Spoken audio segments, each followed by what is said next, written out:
So, ayan, nagbo-boil tayo ng apple para sa ating alaga.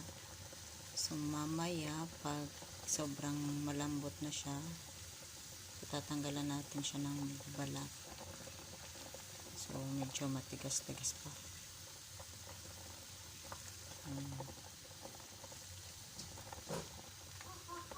So, nag-start na akong nung nagpapakain sa aking alaga nung nag 6 month na siya. Kaya less na siya sa gatas.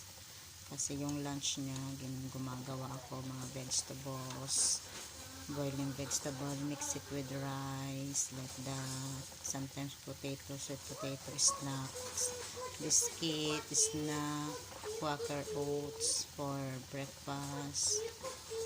Eto, pang ano na niya to, pang snack niya.